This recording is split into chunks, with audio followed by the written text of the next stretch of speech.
વડોદરામાં સ્માર્ટ વીજ મીટરનું ભોપાળું આવ્યું છે સામે. સમા વિસ્તારમાં આવેલા પીએમ આવાસ યોજનામાં રહેતા ગ્રાહકનું વીજ બિલ 7.81 લાખ રૂપિયા આવ્યું. વીજ કંપનીના ગ્રાહક ઉષાબેન પટેલને આવ્યું છે ભારે ભરખમ વીજ બિલ.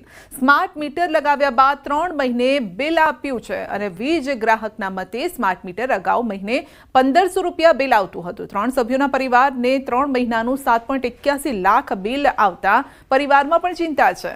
તો MGVCL વીજ કંપનીનો આ છબરડો છે તેવો આક્ષેપ પણ લાગી રહ્યો છે.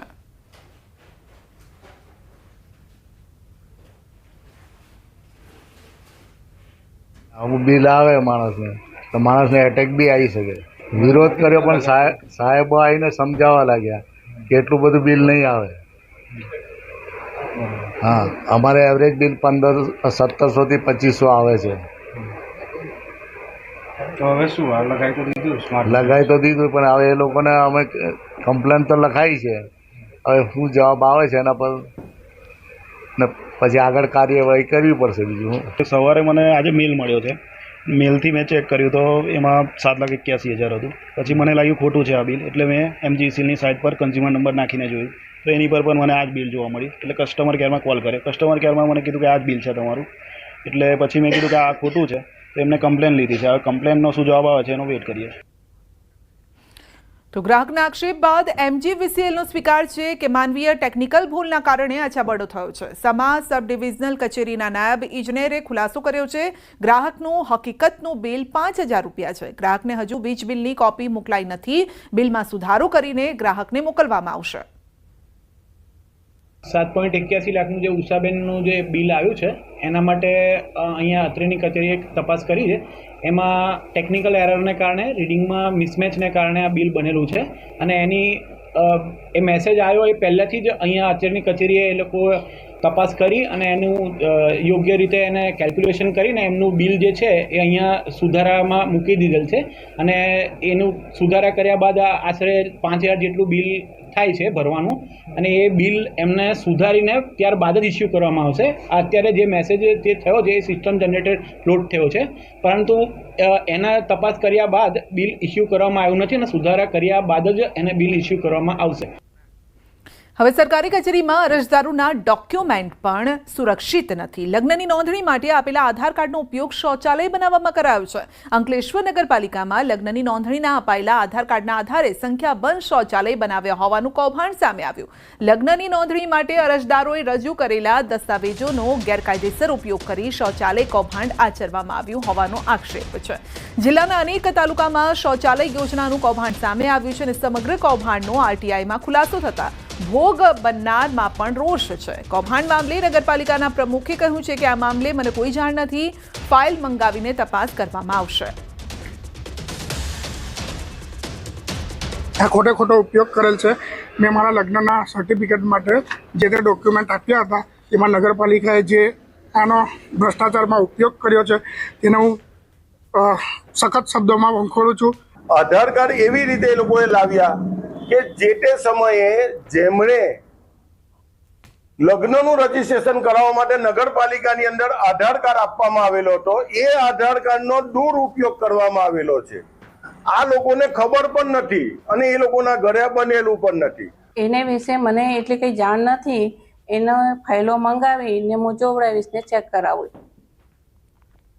બુલેટિનમાં આગળ વધીશું નાનકડા બ્રેક બાદ.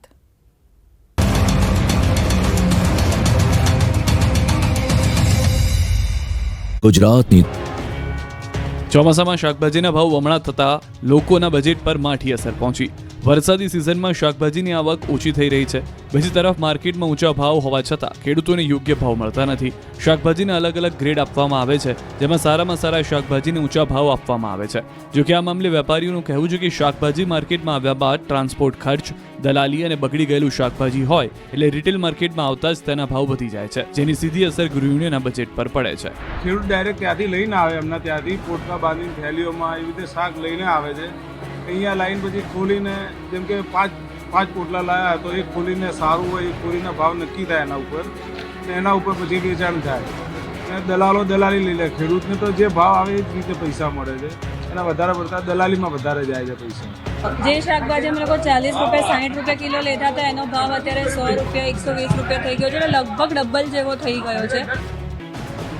ગુજરાત ભાજપના પ્રદેશ અધ્યક્ષ તરીકે સી.આર. પાટીલને આજે 5 વર્ષ પૂર્ણ થયા. આ 5 વર્ષ દરમિયાન ભાજપને અનેક સફળતા મળી. ભાજપના મીડિયા કન્વીનર યજ્ઞેશ દવેએ કહ્યું કે મતદારોએ ભાજપને વધુમાં વધુ મત આપ્યા અને વધુ સરસાઈથી જીત્યા. 2022માં 156 સીટ સાથે વિક્રમજનક આંક આપ્યો. સી.આર. પાટીલને કારણે અનેક સિદ્ધિઓ હાંસલ થઈ. 5 વર્ષમાં દરેક કાર્યકરો સાથે જોડાયેલા રહ્યા. મહત્વનું છે કે સી.આર. પાટીલે ગુજરાતમાં સૌ પ્રથમ વખત પેજ કમિટીની રચના કરી. ગુજરાતમાં અંદાજે 74 લાખ પેજ સમિતિના સભ્યો બનાવાયા. ભાજપની ભવ્ય જીત માટે પાટીલની આ ફોર્મ્યુલા કારગર રહી. આ તરફ સુરતમાં પાટીલના કાર્યક્રમ યોજાયા. સુરત મહાનગરપાલિકા દ્વારા શહેરીજનોને વધુ સારી સુવિધાઓ પૂરી પાડવાના સતત પ્રયાસોના ભાગરૂપે આજે સચિન ઝોનમાં પીએમ શ્રી પારડી કણદે પ્રાથમિક શાળા ખાતે એક ભવ્ય કાર્યક્રમ યોજ્યો હતો. કેન્દ્રીય જળશક્તિ મંત્રી શ્રી સી.આર. પાટીલના હસ્તે શિક્ષણ સમિતિની 7 નવી પ્રાથમિક શાળા ભવનનું ખાતમુહૂર્ત કરાયું. તેમણે લોકોને અભિવાદન પાઠવતા કહ્યું કે ક્યારેય કલ્પના નહોતી કરી કે આપણને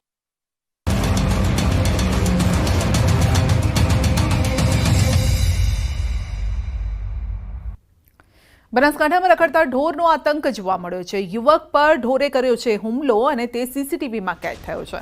આખલાના હુમલામાં યુવક ગાડી સાથે અથડાયો હતો, તો આખલાના હુમલામાં યુવકને ગંભીર ઈજા પણ પહોંચી છે. ઇકબાલગઢમાં ઢોરનો આતંક સીસીટીવીમાં કેદ થયો છે, જેના દ્રશ્યો સામે આવ્યા છે. તો આખલાથી બચવા માટે યુવક દોડીને જતો હતો અને અંધારામાં તે ગાડી સાથે અથડાઈ ગયો અને ત્યારબાદ તે નીચે પટકાયો.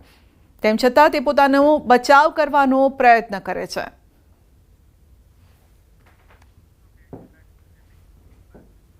સુરતના ડુમ્મસ દરિયા કિનારે નબીરા બેફામ બન્યા છે. દરિયામાં મર્સિડીઝ કાર હંકારતા ફસાયા છે.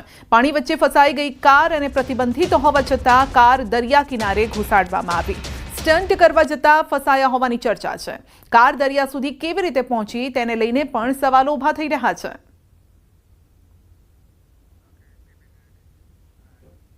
સુરતમાં બેફામ ડ્રાઇવિંગ કરતા એક કાર ચાલકનો વિડીયો વાયરલ થયો છે. જહાંગીરપુરા ડભોલી બ્રિજનો આ વિડીયો છે અને જેમાં ગફલતભરી રીતે કાર ચલાવીને એક બાઇક ચાલકને ટક્કર મારે છે.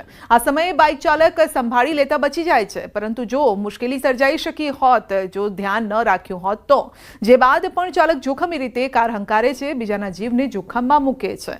તો એક વ્યક્તિએ આ વિડીયો પોતાના કેમેરામાં કેદ કર્યો છે અને આપ જોઈ શકો છો કે કઈ રીતે કાર ચાલક એક બાઇક ચાલકને અથડાતો રહી જાય છે. રાજકોટના કાલાવડ રોડ પર મારામારીની ઘટના. પ્રેમ મંદિર નજીક હોકર ઝોનમાં માથાકૂટ થઈ છે. ઘટનાનો વિડીયો સામે આવ્યો છે. કેટલાક શખ્સો વચ્ચે છૂટા હાથની મારામારી થઈ રહી છે અને જો કે આની પાછળનું કારણ શું છે તે સામે નથી આવ્યું, પરંતુ ફેંટ પકડીને એકબીજાને માર મારી રહ્યા છે. તો અંગત બાબતને લઈને આ મારામારી થઈ હોવાનું જાણવા મળી રહ્યું છે. ચોક્કસ કારણ હજુ સામે નથી આવ્યું. રાજકોટના ગોંડલના ત્રાકુડા ગામે જમીન કૌભાંડના આરોપીની ધરપકડ કરાઈ છે.